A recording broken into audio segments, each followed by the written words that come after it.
देवता और पृथ्वी को भयभीत जानकर और उनके स्नेहयुक्त वचन सुनकर शोक और संदेह को हरने वाली गंभीर आकाशवाणी हुई। हे मुनि, सिद्ध और देवताओं के स्वामियों, डरो मत। तुम्हारे लिए मैं मनुष्य रूप धारण करूंगा और उदार सूर्यवंश में अंशों सहित मनुष्य का अवतार लूंगा।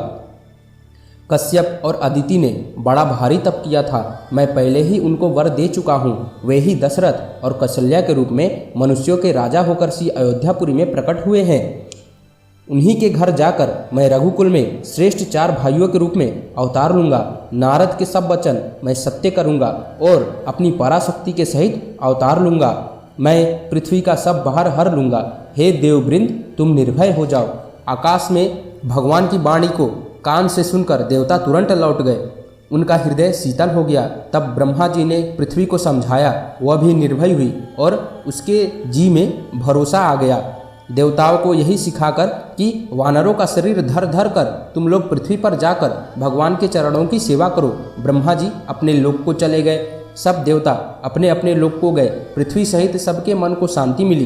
ब्रह्मा जी ने जो कुछ आज्ञा दी उससे देवता बहुत प्रसन्न हुए और उन्होंने वैसा करने में देर नहीं की। पृथ्वी पर उन्होंने वानर देह धारण की। उनमें अपार बल और प्रताप था। सभी सूरवीर थे। पर्वत, वृक्ष और नख ही उनके शस्त्र थे। वे धीर बुद्धि वाले वानर रूप देवता भगवान के आने की राह देखने लगे।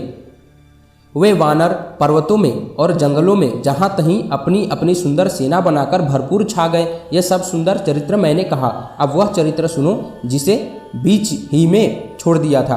अवधपुरी में रघुकुल शिरोमणि दशरथ नाम के राजा हुए, जिनका नाम वेदों में विख्यात है। वे धर्म धुरंधर, गुणों के भंडार और ज्ञानी थे।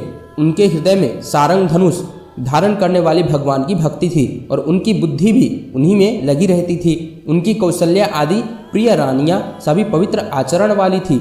वे बड़ी विनीत और पति के अनुकूल चलने वाली थी और श्री हरि के चरण कमलों में उनका दृढ़ प्रेम था। एक बार राजा के मन में बड़ी ग्लानि हुई कि मेरे पुत्र नहीं है। राजा तुरंत ही गुरु के घर गए और चरणों में प्रणाम कर बहुत विनय की। राजा ने अपना सारा दुख सुख गुरु को सुनाया। गुरु वशिष्ठ जी ने उन्हें बहुत प्रकार से समझाया और कहा, धीरज धरो, तुम्हारे 4 पुत्र होंगे जो तीनों लोकों में प्रसिद्ध और भक्तों के भय को हरने वाले होंगे।